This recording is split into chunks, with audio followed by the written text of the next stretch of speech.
Hello students, क्या हाल चाल? सब बढ़िया। तो आज के क्लास में हम लोग पढ़ने वाले हैं न्यूटन्स थर्ड लॉ और कंजर्वेशन ऑफ लीनियर मोमेंटम। इन दो टॉपिक को, यह दोनों ही बहुत मजेदार टॉपिक है और इनसे खूब भर भर के न्यूमेरिकल आता है, एक से एक बढ़िया। तो चलो इस टॉपिक को पढ़ना शुरू करें। न्यूटन्स थर्ड लॉ जब भी स्कूल में पढ़े होंगे तो यह डेफिनेशन पढ़ाया गया होगा कि every action has equal and opposite reaction. प्रत्येक एक्शन के लिए इक्वल और अपोजिट रिएक्शन होता है। पर यह समझ में नहीं आता है कि एक्शन रिएक्शन क्या है, इक्वल और अपोजिट का मतलब क्या है। तो चलो इसको खूब बढ़िया समझते हैं। देखो बच्चा, फोर्स तभी उत्पन्न होता है जब दो बॉडी आपस में इंटरेक्ट करते हैं। इंटरेक्ट माने एक दूसरे पे क्रिया करते हैं। जैसे मैं अगर इस बोर्ड पे फोर्स लगाना चाहूं तो बोर्ड को ऐसे करके दबाऊंगा, ऐसे करके दबाऊंगा, यानी मेरे और बोर्ड दोनों के बीच इंटरेक्शन होगा तो बोर्ड पे फोर्स लगेगा चाहे मेरे पे फोर्स लगेगा। न्यूटन का जो तीसरा नियम है वह यही कहता है कि देखो, कभी भी फोर्स सिंगल लगता ही नहीं है। फोर्स जब भी आता है तब पेयर में आता है, और जो दो बॉडी आपस में इंटरेक्ट कर रही है दोनों पे इक्वल और अपोजिट डायरेक्शन में फोर्स लगता है। इन्हीं इक्वल और अपोजिट डायरेक्शन में लगे हुए फोर्स को एक को एक्शन और दूसरे को रिएक्शन फोर्स कहा जाता है। जैसे एग्जांपल के लिए देखो, कहाँ गया, इसको लिए हम और इस पे ऐसे फोर्स लगा रहे हैं ऐसे करके। तो यहाँ पे इस वाले मेटल का सीट है, मेटल के सीट और मेरे हाथ के बीच इंटरेक्शन हो रहा है, तो मैं अपने हाथ से इस पे इस डायरेक्शन में फोर्स लगा रहा हूँ ऐसे। न्यूटन थर्ड लॉ कहता है कि यह भी मेरे हाथ पे अपोजिट डायरेक्शन में, मतलब इस डायरेक्शन में सेम फोर्स लगाएगा। अगर मैं 5 न्यूटन के फोर्स से इसको धकेल रहा हूं इस दिशा में, तो यह भी 5 न्यूटन के फोर्स से इस दिशा में धकेलेगा। अब इन दोनों फोर्स में से किसी एक को एक्शन और किसी एक को रिएक्शन कहा जा सकता है। जैसे मैं इसको ऐसे करके ढकेल रहा हूं तो मेरे द्वारा लगाए हुए फोर्स को एक्शन कहोगे, तो इसके द्वारा लगाए हुए फोर्स को रिएक्शन कहेंगे। क्या बात समझ में आई? एक्शन रिएक्शन किसे कहते हैं? तो फोर्स का यह गुण है कि फोर्स कभी भी सिंगल लगता ही नहीं है, जब भी लगेगा तब पेयर में लगेगा, और जो दो बॉडी आपस में इंटरेक्ट कर रही होंगी उन दोनों पे लगेगा अपोजिट डायरेक्शन में और इक्वल अमाउंट में। तुमने नोटिस किया होगा कि अगर फुटबॉल खेलते हुए दो खिलाड़ी का पैर ऐसे करके लड़ जाए तो दोनों को चोट लगती है ना। यानी इससे इस पे फोर्स लगा तो इसको चोट लगी, और इससे इस पे फोर्स लगा तो इसको भी चोट लगी। तुम अगर खड़े रहते हो जमीन पे बहुत देर तक तो पैर का जो नीचे वाला है जिसको एड़ी कहते हैं, एड़ी में दर्द होने लगता है। क्यों होने लगता है? देखो, तुम पैर से जमीन को नीचे की तरफ ढकेलते हो, बदले में जमीन पैर को ऊपर की तरफ ढकेलती है। इसी फोर्स के कारण हिल्स में हमारे दर्द होने लगती है। बैट से अगर बॉल को मारते हैं तो हाथ में भी झटका लगता है, चोट लगता है। क्यों? बैट से बॉल को ऐसे करके मारे तो बैट से बॉल पे फोर्स लगाए, तो बदले में बॉल ने भी बैट पे फोर्स लगाया और उसी फोर्स से हमारे हाथ में दर्द होता है। तो क्या बात समझ में आई? एक्शन रिएक्शन किसे कहते हैं? यहां पे मान लेते हैं एक बॉल है और यह दूसरा बॉल है,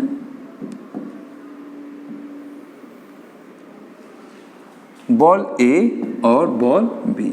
बॉल ए बॉल बी पे एक फोर्स लगाता है Fa। तो न्यूटन का जो तीसरा नियम है वह कहता है कि बॉल बी भी ए पे फोर्स लगाएगा, Fb, और यह दोनों फोर्स एक दूसरे के बराबर होंगे मैग्नीट्यूड में। मतलब Fa का मैग्नीट्यूड बराबर होगा Fb के मैग्नीट्यूड पे, और दोनों फोर्स का डायरेक्शन एक दूसरे के अपोजिट होगा। यानी Fa जिस दिशा में लगा होगा Fb अपोजिट दिशा में लगा होगा। यही न्यूटन्स का तीसरा नियम है। मतलब अगर हम डायरेक्शन को कंसीडर करके लिखें तो लिख सकते हैं कि Fa बराबर -Fb।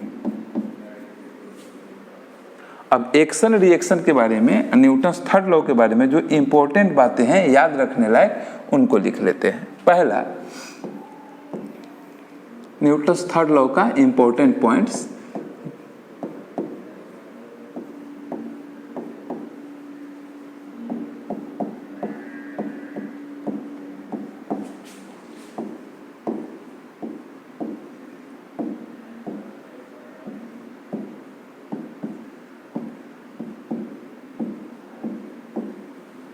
पहला,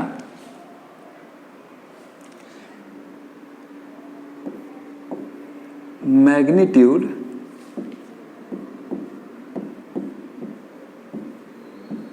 of action and reaction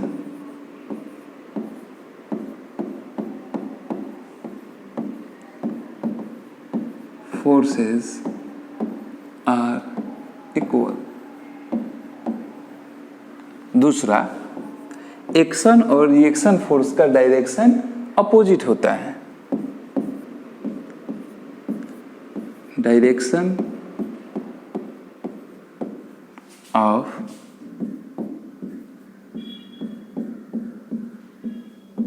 action and reaction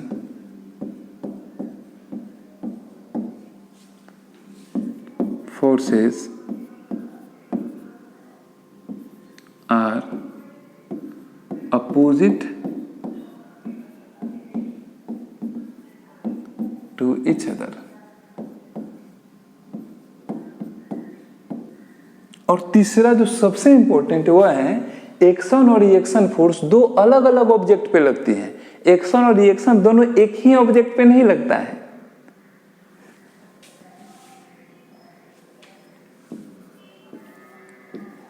action and reaction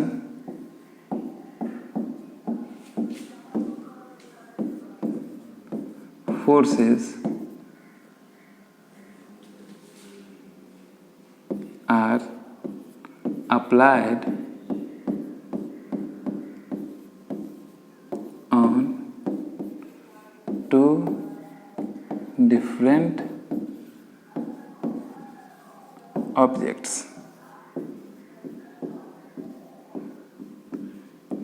तीन पॉइंट को नोट कर लो न्यूटन थर्ड लॉ में, इससे बाहर कुछ नहीं है। इतना ही तीन बात है जिसको तुमको ध्यान में रखना है कि मैग्नीट्यूड दोनों फोर्स का बराबर होगा, डायरेक्शन अपोजिट होगा, और दोनों फोर्स दो अलग अलग ऑब्जेक्ट पे लगती हैं। जो दो ऑब्जेक्ट आपस में इंटरेक्ट कर रही हैं, एक पे एक्शन लगेगा, दूसरे पे रिएक्शन।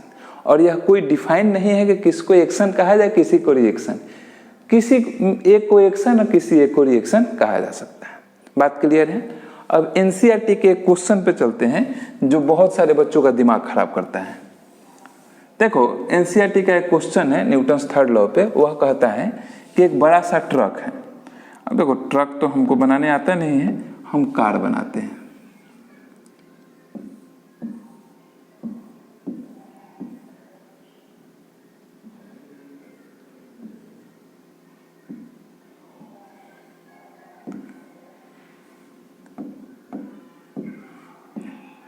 एक कार है, बहुत भारी कार है, रोड पे पड़ा हुआ है।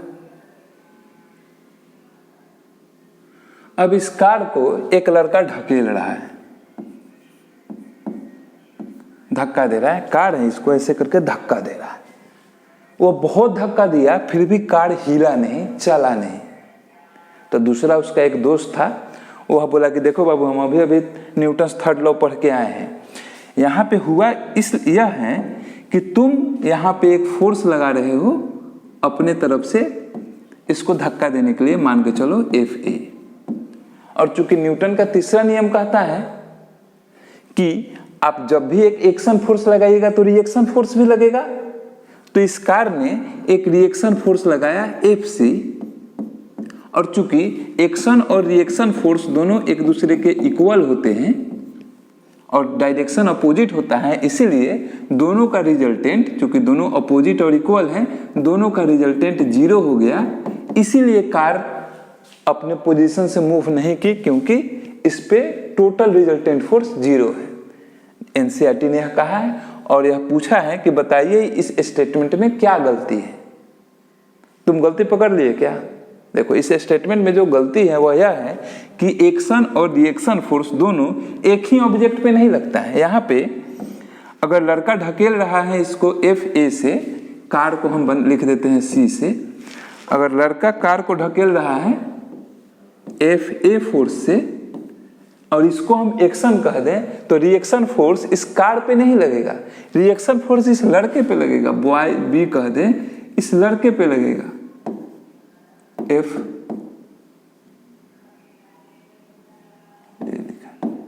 FC, यानी एक्शन और रिएक्शन फोर्स दोनों अलग अलग ऑब्जेक्ट पे लगते हैं, तो इस दोनों का आपस में मिलकर रिजल्टेंट फोर्स 0 नहीं हो सकता है। तो फिर कार क्यों नहीं चली?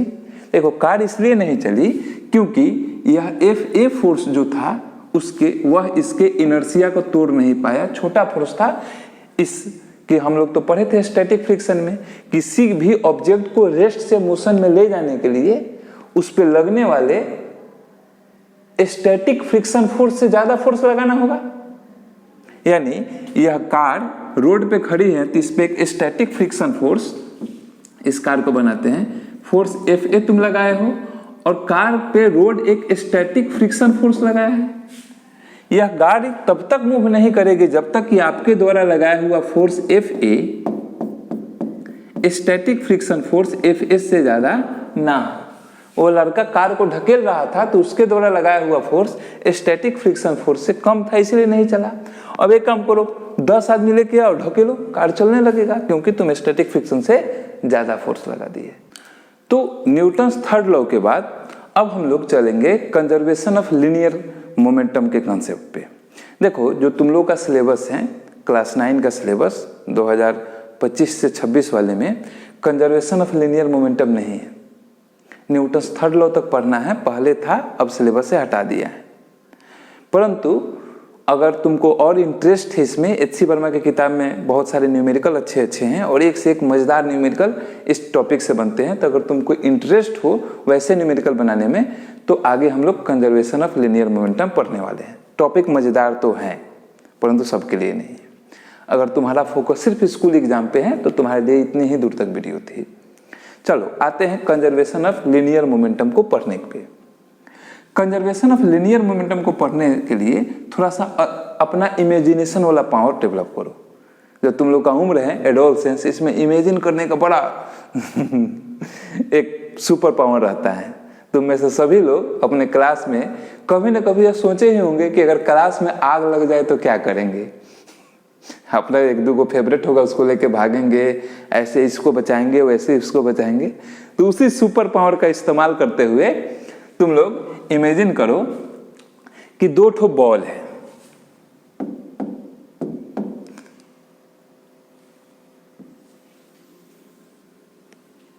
दो बॉल है, एक बॉल का नाम है A, दूसरे बॉल का नाम है B। इसका मास है m1, इसका मास है m1 इसी में लिख देते हैं, और इसका मास है m2। ये दोनों एक स्ट्रेट लाइन पे चल रहे हैं। यह u1 वेलोसिटी से चल रहा है और यह u2 वेलोसिटी से चल रहा है। अब u1 जो वेलोसिटी है वह u2 से ज्यादा है, मतलब अगर यह 10 के स्पीड से चल रहा है तो यह 15 के स्पीड से चल रहा है, यानी कि u1 is greater than u2। अगर इसी स्पीड से लोग चलते रहे तो परिणाम क्या होगा? पीछे वाला ज्यादा स्पीड में है, आगे वाला कम स्पीड में है, तो दोनों आपस में टकराएंगे। अंग्रेजी में टकराने को कहते हैं कोलाइड करना।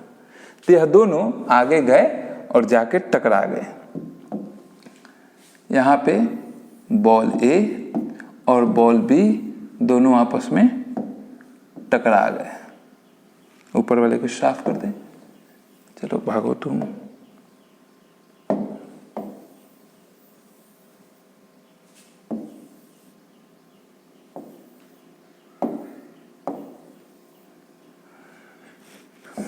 A और B आपस में क्या हुआ रे भाई? तरपक। A और B आपस में टकरा गए। जब एक बॉल दूसरे बॉल से टकराएगा तो दोनों एक दूसरे पे फोर्स लगाएंगे, एक्शन और रिएक्शन फोर्स।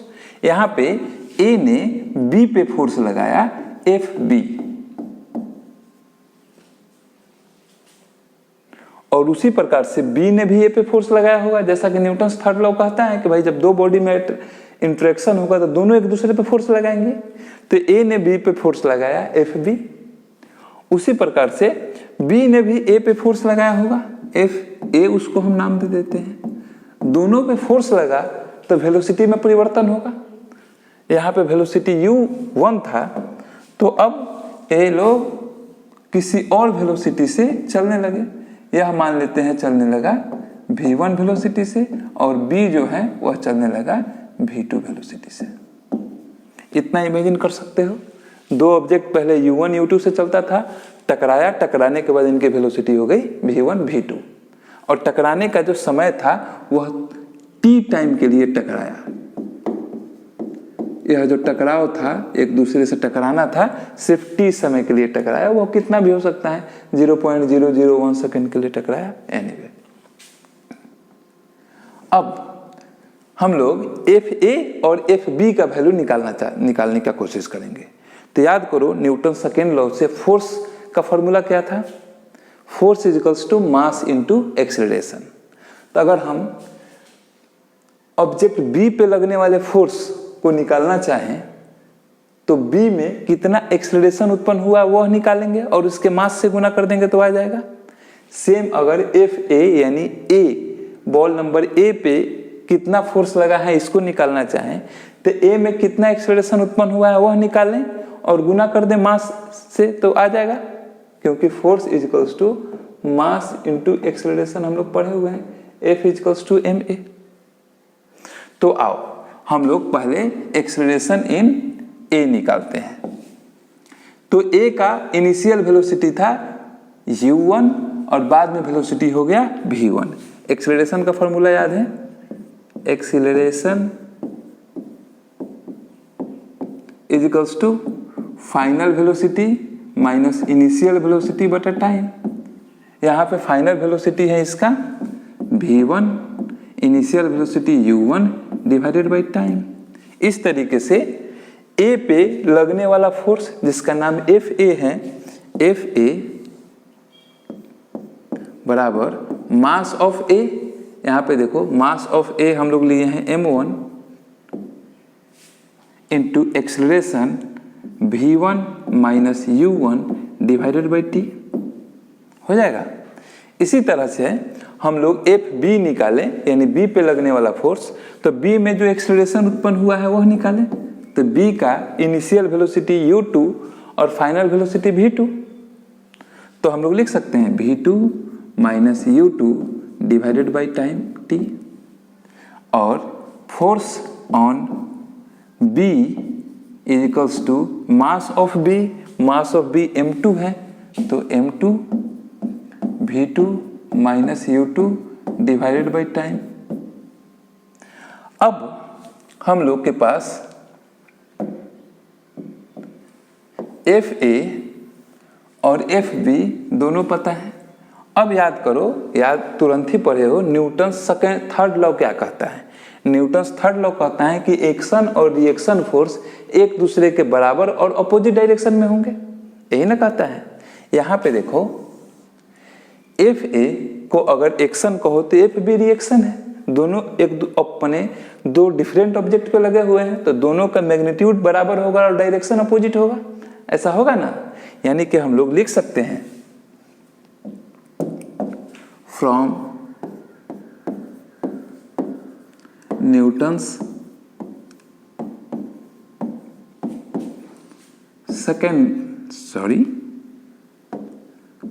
थर्ड लॉ,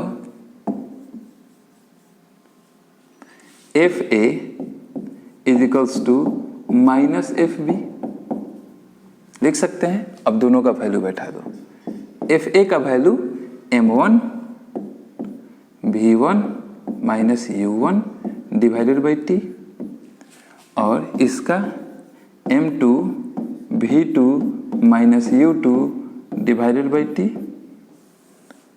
अब इसमें देखो t उधर जाएगा तो t से t कट जाएगा, आगे आते हैं तो इसको गुना कर दें तो m1 इससे और इस दोनों से गुना हो जाएगा, m1 v1 minus m1 u1 is equals to m2 v2 minus m2 u2। अब यहां पे आते हैं, इसको हम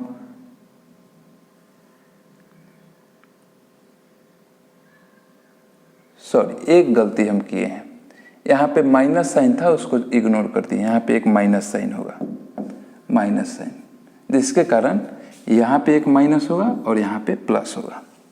अब जरा हम इस m1 u1 को उधर लेके चले जाएं और m2 u2 को m2 vt को इधर लेके चले आए तो क्या होगा, हो जाएगा m1 v1 और यह माइनस में है तो इधर आके प्लस में हो जाएगा m2 v2 is equals to m2 u2 plus m1 u1। अब इस क्वांटिटी पे विचार करो, m2 u2 mass into velocity, mass into velocity, इसी को हम लोग कहते थे momentum, momentum p is equals to mass into velocity, यही ना पढ़े थे। तो यहाँ पे m2 u2 यह लीनियर मोमेंटम है b का और यह लीनियर मोमेंटम है a का। टकराने से पहले देखो तो यहाँ पे टकराने से पहले इस पूरे सिस्टम का लीनियर मोमेंटम निकाला जाए तो इसका हो जाएगा m1 u1 और यह हो जाएगा m2 u2। और यहाँ पे अगर टकराने के बाद निकालो तो m1 v1 plus m2 v2। अब जरा यहाँ नीचे देखो, क्या हमारे पास ऐसा ही नहीं आया है, टकराने से पहले का टोटल लीनियर मोमेंटम बराबर है टकराने के बाद का टोटल लीनियर मोमेंटम, यानी कि टकराने से पहले और टकराने के बाद टोटल लीनियर मोमेंटम के वैल्यू में कोई परिवर्तन नहीं आया है। मतलब जो सिस्टम का टोटल लीनियर मोमेंटम था पहले जितना था टकराने से उतना ही टकराने के बाद है। यह है कोलिजन से पहले, बिफोर कोलिजन,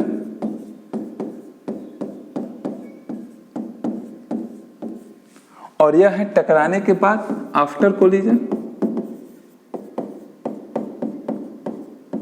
पूरे सिस्टम का जो दो ऑब्जेक्ट के सिस्टम का टोटल जो लीनियर मोमेंटम था टकराने से पहले जितना था टकराने के बाद ही उतना है। हाँ, दोनों ऑब्जेक्ट का सिंगल सिंगल देखिए तो लीनियर मोमेंटम बदला है। पहले इसका m2 u2 था, बाद में m2 v2 हो गया, परंतु सिस्टम का टोटल लीनियर मोमेंटम में कोई परिवर्तन नहीं हुआ है। इसी कंसेप्ट को हम लोग कहते हैं कंजर्वेशन ऑफ लीनियर मोमेंटम। ध्यान देना, यहाँ पे जो दो ऑब्जेक्ट थे इन पे बाहर से कोई फोर्स नहीं लगा है। फोर्स जितना लगा है ए ने बी पे लगाया था, चाहे बी पे ने ए पे लगाया था, कोई एक्सटर्नल फोर्स नहीं लगा था, जिस कारण यहाँ पे हम लोगों ने पाया कि सिस्टम का टोटल लीनियर मोमेंटम कंजर्व रहा है। इसी प्रिंसिपल को कहते हैं कंजर्वेशन ऑफ लीनियर मोमेंटम। तो इसका स्टेटमेंट कहता है if no external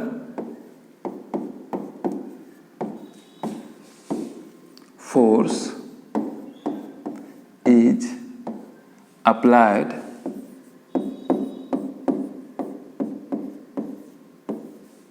on a system, then total linear momentum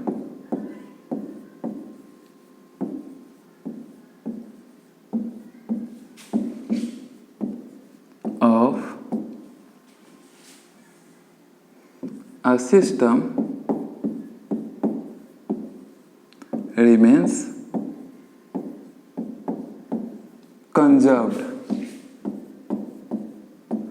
conserved का मतलब अनचेंज्ड, कंजर्व का मतलब होता है जिसमें परिवर्तन ना हो, जो कांस्टेंट रहे। इसको नोट कर लो।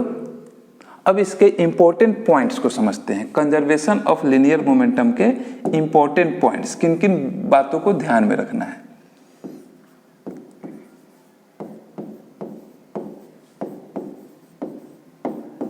Point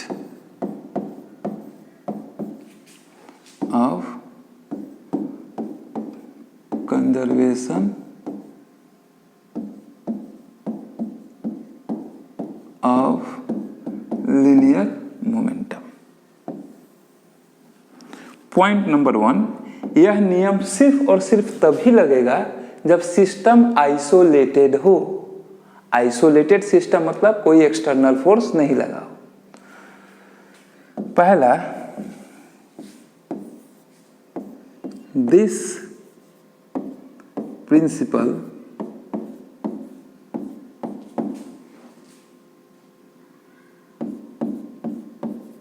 is valid only for isolated system.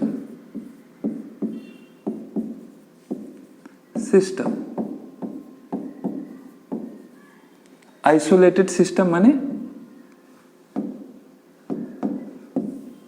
Isolated system का मतलब हुआ वैसा सिस्टम जिसपे एक्सटर्नल फोर्स ना लगा हो, यानी दैट इज नो एक्सटर्नल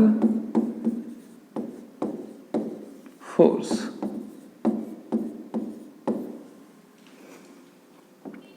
चलिए पॉइंट नंबर 2, मान लेते हैं एक ऑब्जेक्ट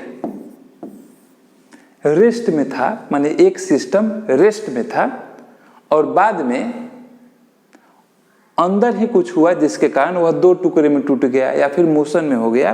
पहले 1 मिनट रुक जाओ। सिस्टम क्या है, इंटरनल फोर्सेज क्या होता है, एक्सटर्नल फोर्सेज क्या होता है, इसको क्लियर कर दे तब पॉइंट 2 समझाते हैं तुम लोग। पहले सिस्टम क्या होता है इसको समझते हैं। मान लेते हैं बहुत सारा ऑब्जेक्ट है एक जगह पे,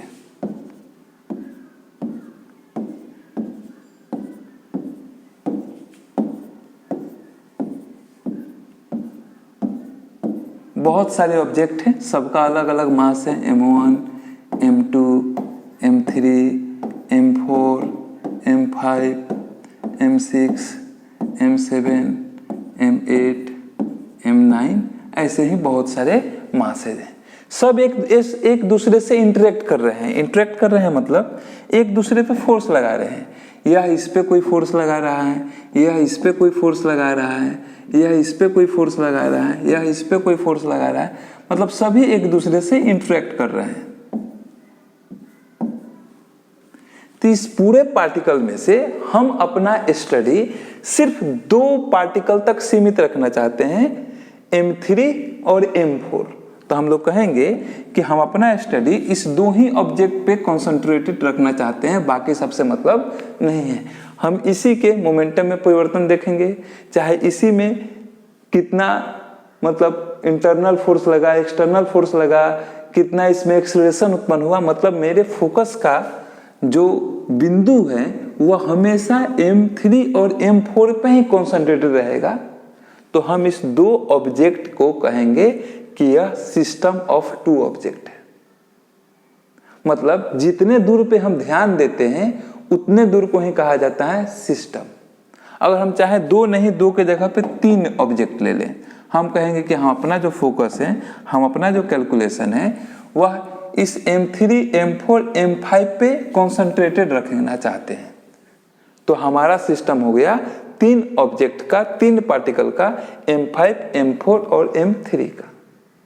तो सिस्टम हमारा जो फोकस एरिया है उसी को हम लोग कहते हैं सिस्टम। अब जो हमारा फोकस एरिया है इसके अंदर जितने पार्टिकल हैं वे एक दूसरे पे जो फोर्स लगाएंगे उसको कहा जाएगा इंटरनल फोर्स। मान लो हम लोगों ने यह 3 ऑब्जेक्ट का एक सिस्टम कंसीडर किया, इसमें m5, m4 पे जो फोर्स लगाएगा, चाहे m4, m3 पे जो फोर्स लगाएगा, चाहे m3, m5 पे जो फोर्स लगाएगा, इन सभी फोर्सेस को मतलब हमारे सिस्टम के अंदर मौजूद जितने भी पार्टिकल हैं वे एक दूसरे पे जो फोर्स लगाएंगे उस फोर्स को कहा जाएगा इंटरनल फोर्स।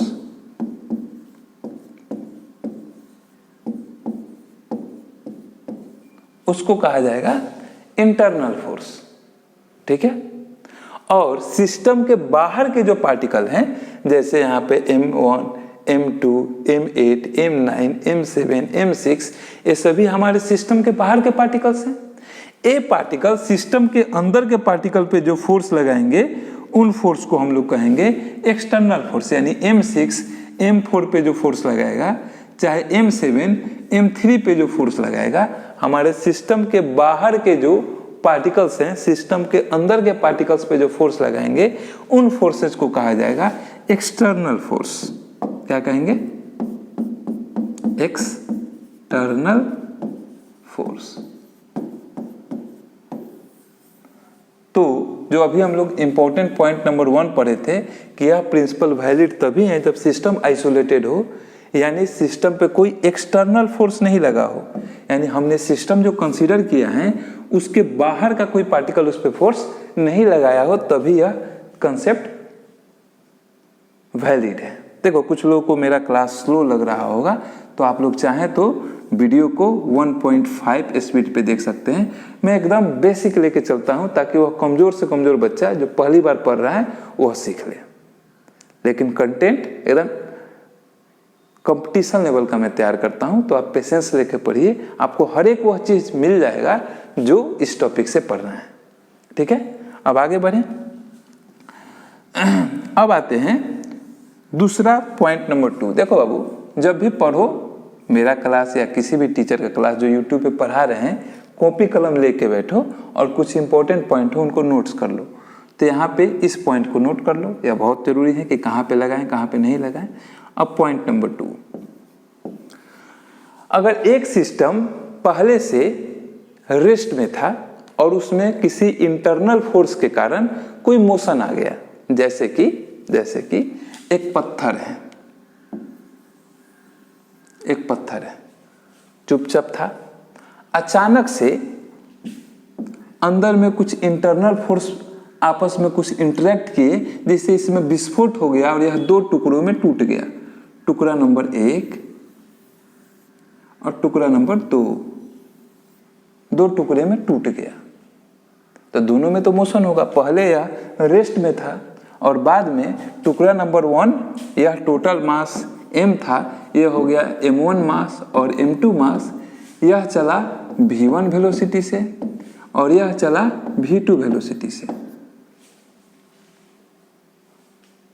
तो इस सिचुएशन में न्यूमेरिकल खूब मिलते हैं, एक टुकड़े का वेलोसिटी दे देगा और बोलेगा दूसरे टुकड़े का वेलोसिटी और उसका डायरेक्शन बताइए, या फिर मास वेलोसिटी दोनों टुकड़े का दे देगा, एक का मास दे देगा दूसरे का मास पूछेगा।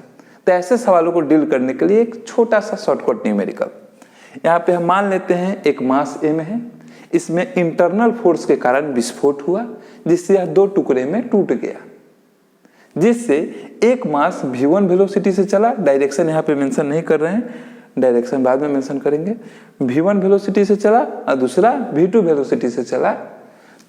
तो देखते हैं कि कंजर्वेशन ऑफ लीनियर मोमेंटम क्या कहता है। यहाँ पे जो मास है m, क्या वह m1 प्लस m2 के बराबर नहीं होगा? हम यह मान के चलते हैं कि इस विस्फोट में सिर्फ 2 ही टुकड़े बने हैं, इसके अलावा और कोई छोटा टुक्का टुकी नहीं बना है। तो इनिशियली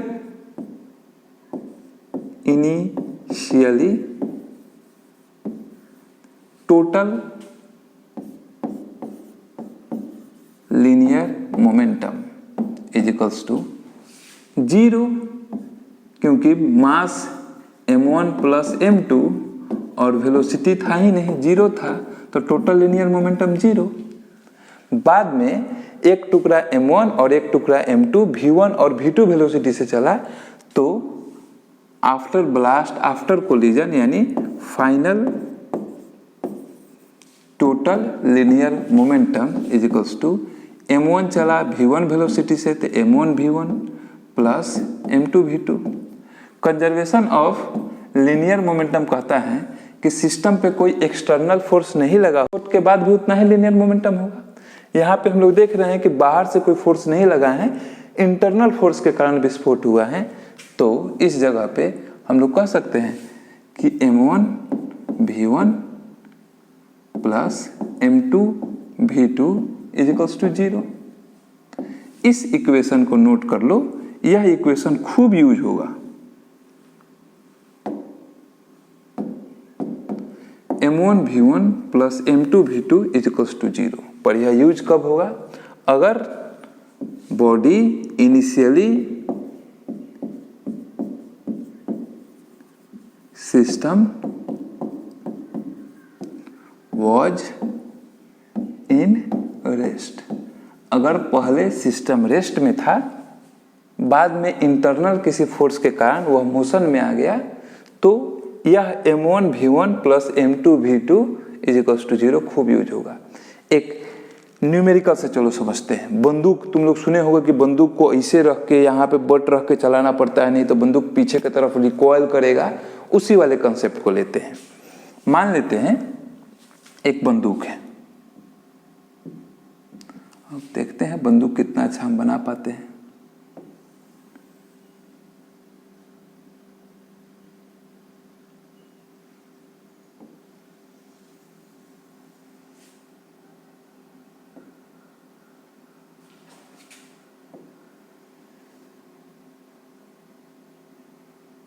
और क्या क्या होता है बंदूक में भाई?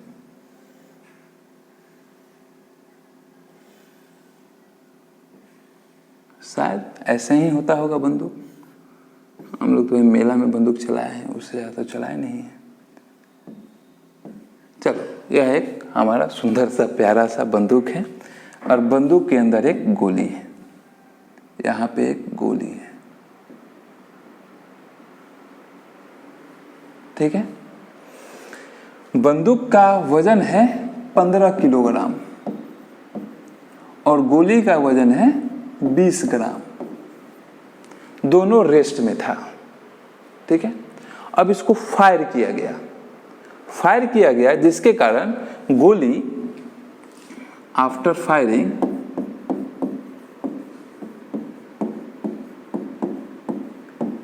Bullet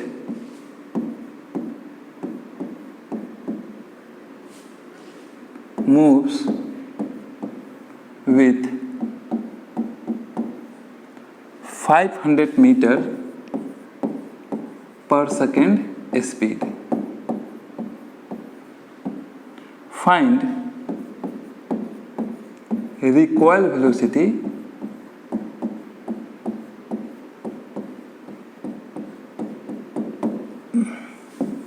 of gun.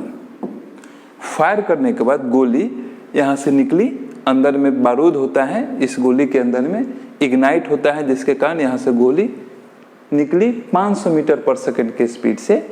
अब आप बताइए कि बंदूक का रिकॉइल वेलोसिटी कितना होगा। देखो, पहले सिस्टम रेस्ट में था, बाद में मोशन में चला गया।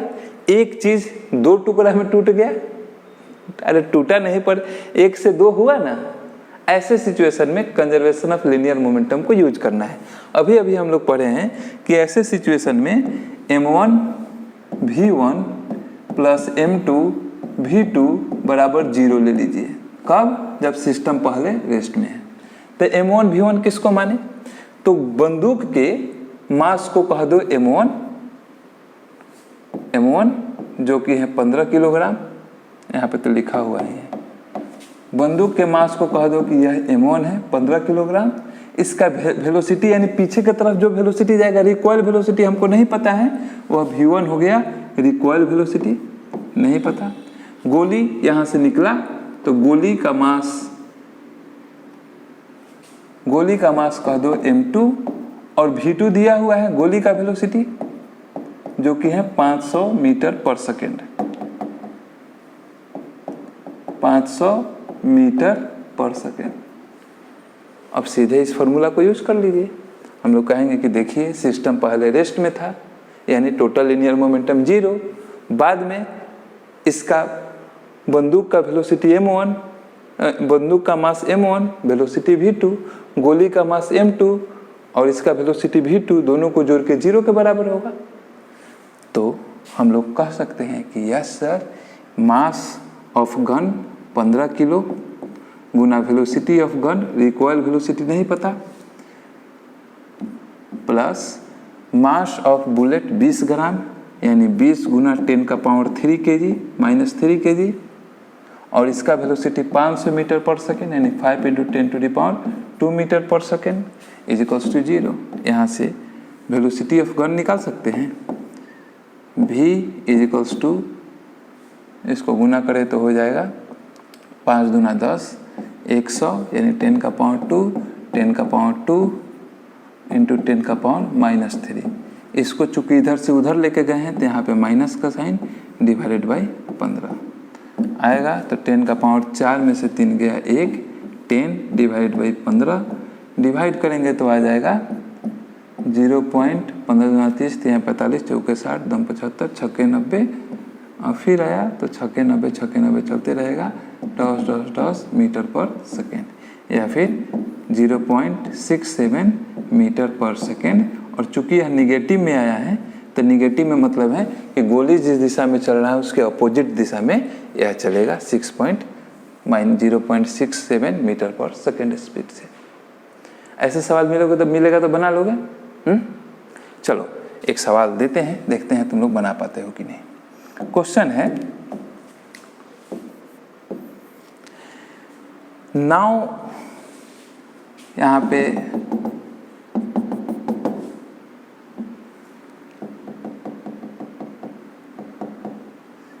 एक कार्ट है, कार्ट ज़्यादा अच्छा रहेगा नाव से।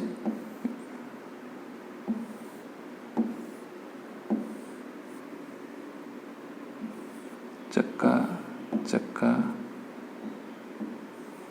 चक्का और चक्का।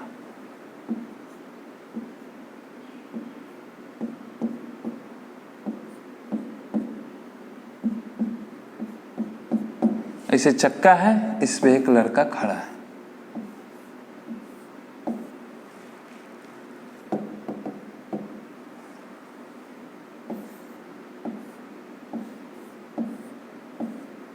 इस पे एक लड़का खड़ा है। यह लड़का, इस लड़के का वजन है, टोटल मास है 50 किलोग्राम, और इस कार्ट का वजन है 40 किलोग्राम। दोनों रेस्ट में थे, initially they are in rest. उसके बाद लड़के को कुछ सूझा और यहां से जंप मार दिया। जंप मारा, कूदा, जिस वेलोसिटी से यह आगे की तरफ कूदा है वह वेलोसिटी है इसका 10 मीटर पर सेकेंड। 10 मीटर पर सेकेंड के स्पीड से यह जंप मारा। तो आपको निकालना है find the velocity of cart. Find velocity of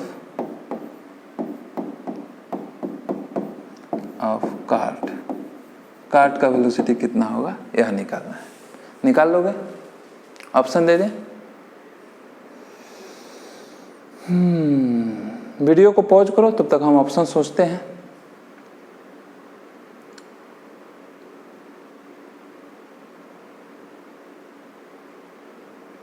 चलो, ऑप्शन ए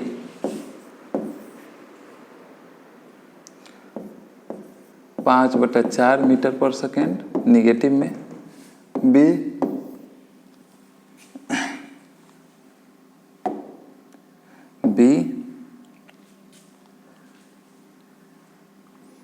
50/4 मीटर पर सेकेंड निगेटिव में, option C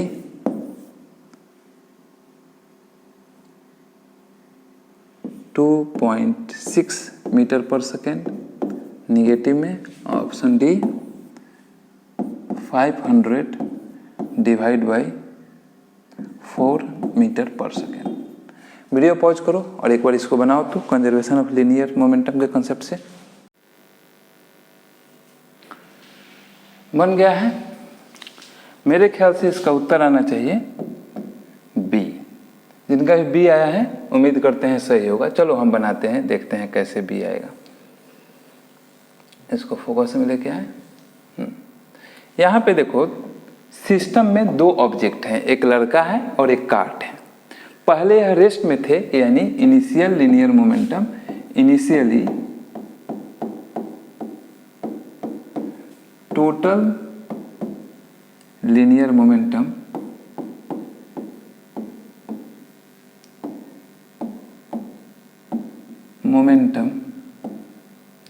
is equals to 0। बाद में जब लड़का कूदा तब हम मान लेते हैं कि यह कार्ट भी वेलोसिटी से गया और लड़का का वेलोसिटी दिया गया है, तो हम लोग जब लड़का जंप किया, after jump total linear momentum PT निकालें, तो लड़के का लिनियर मोमेंटम, लड़का का मास है 50 किलो और 10 मीटर पर सेकंड से कूदा, तो मास इंटू वेलोसिटी 50 गुना 10 प्लस कार्ट का वेलोसिटी है 40 और यह भी वेलोसिटी से मान लेते हैं कि भी वेलोसिटी से यह पीछे आगे गया तो पीछे ही होगा, भी वेलोसिटी से पीछे की तरफ गया, तो इसका लिनियर मोमेंटम हो गया 40 इंटू भी। देखो यहाँ पे साइन कंसीडर नहीं करना है, साइन अपने आप नेगेटिव हो जाएगा अगर वो अपोजिट डायरेक्शन में चल रहा हो। कंजर्वेशन ऑफ लिनियर मोमेंटम के कंसेप्ट के अनुसार यहाँ पे चूंकि कोई एक्सटर्नल फोर्स नहीं लगा है, तो यह फोर्स, यह टोटल लिनियर मोमेंटम और यह लिनियर मोमेंटम इक्वल होगा, यानी from conservation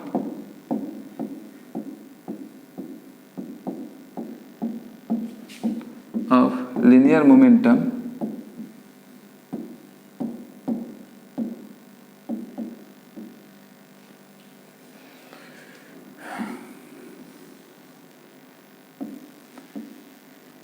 (50 into 10 plus 40 v is equals to 0) या फिर 40 v is equals to -500 और v is equals to -500/40 काटेंगे तो आ जाएगा -50/40 मीटर पर सेकेंड। डेसिमल में लेके अगर आओ तो 4 1 4, 4 2 8, 4 5 20 मीटर पर सेकेंड। इसी स्पीड से निगेटिव में आया है, मतलब यह जो कार्ट है 12.5 मीटर पर सेकेंड के स्पीड से लड़का आगे कूदा है तो कार्ट पीछे की तरफ मूव करेगा। तो ऐसे कोई भी क्वेश्चन मिलेगा तो बना लोगे। तो आज के क्लास में हम लोगों ने क्या क्या पढ़ा? तो आज के क्लास में हम लोगों ने पढ़ा न्यूटन्स थर्ड लॉ कहता है कि एक्शन फोर्स और रिएक्शन फोर्स दोनों बराबर होंगे। मैग्नीट्यूड ऑफ एक्शन फोर्स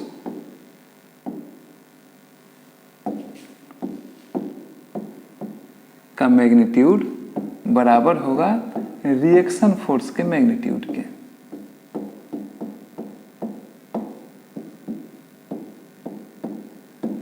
पहला पॉइंट। दूसरा पॉइंट हम लोगों ने पढ़ा एक्शन फोर्स का डायरेक्शन रिएक्शन फोर्स के अपोजिट होगा। डायरेक्शन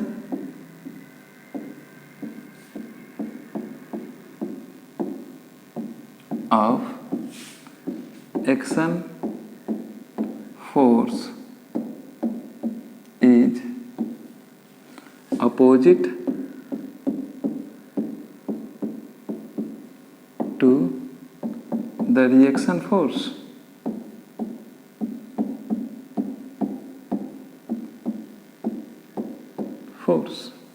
और तीसरा हम लोगों ने पढ़ा कि सिस्टम पे अगर कोई एक्सटर्नल फोर्स नहीं लगा हुआ हो तो linear momentum, total linear momentum of system is conserved if no external force is applied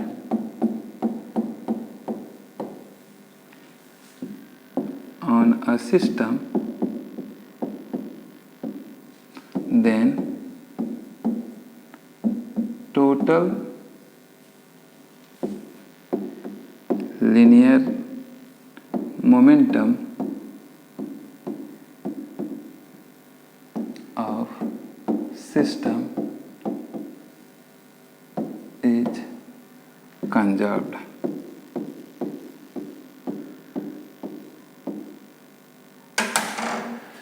तो यह रहा आज का क्लास। अब अगले हम लोग क्लास में ग्रेविटेशन शुरू करने वाले हैं। बहुत ही मज़ेदार चैप्टर है और उससे न्यूमेरिकल भी बड़े शानदार बनते हैं। तो मिलते हैं अगले क्लास में, तब तक के लिए tata bye bye. I love you all.